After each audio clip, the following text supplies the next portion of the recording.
Hey, Oakwood small groups. Hey, as you gather together, we are in the Gospel of Luke. And I want to share a couple things about Luke. Luke is a Gentile, which simply means he's not Jewish. And so he gives us that perspective. Luke also was a traveling companion of Paul, and he was a doctor. And so Luke also writes the book of Acts. And with Luke and Acts, we find that we have about 25% of the writings in the New Testament.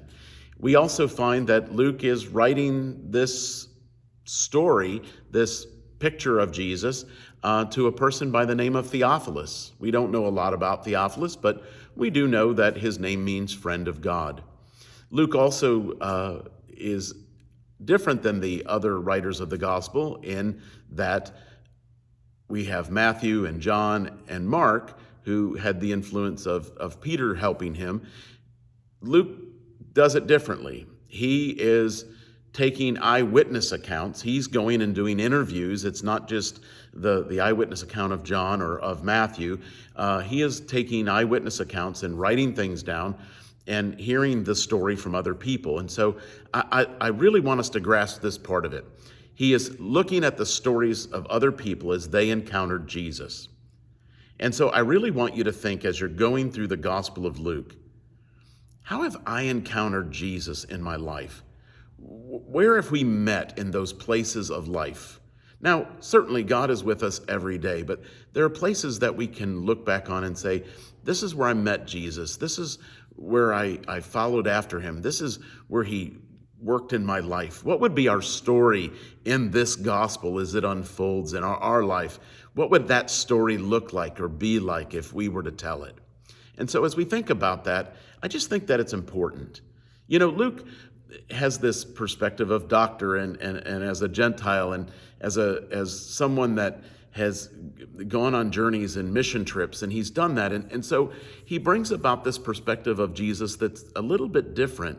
You know, John is Jesus, the Son of God, and Matthew is Jesus, the King, and Mark is Jesus, the servant. With Luke, it's Jesus, the Son of Man. It is said more times here than any other place together, and we find that he gives us perspective of the humanity of Christ. And so we get this feeling and we have this understanding as we're reading this gospel that we get these human pictures, right, of Jesus encountering humanity and being compassionate and being patient and being loving. And we hear these stories unfold and we see this picture of God that way. Jesus is the Son of God, fully God. And he is the Son of Man, fully human.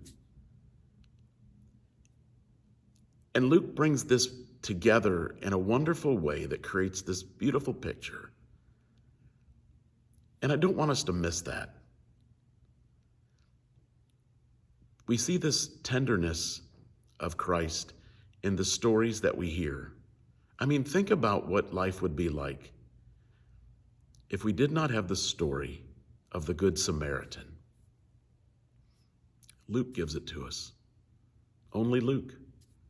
What about the story of the prodigal son and this view of God and forgiveness, of returning home, of caring for a neighbor? Luke gives us a story of Emmaus after Easter, and we see them on this road and this encounter of Christ. Only found in Luke. And we also find that Luke gives us this wonderful Christmas story that we share just about every year because it's only found in Luke.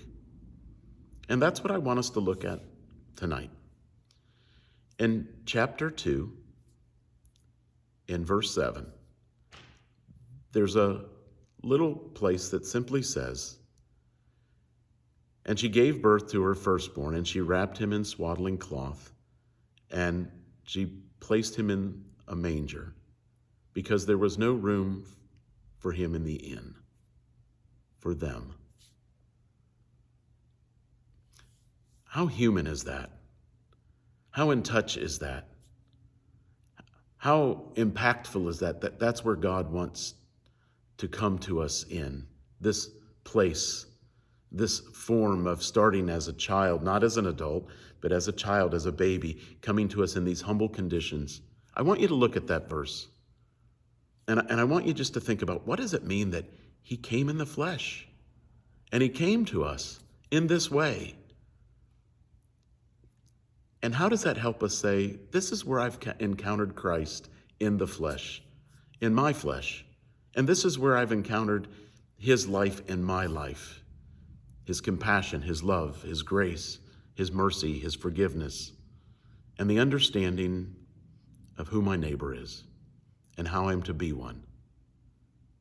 As we look at this story together, I pray that it gives you hope, encouragement, and I pray that it's a blessing to you as we read it and hopefully really enjoy it and see Jesus in this wonderful story that Luke writes for us.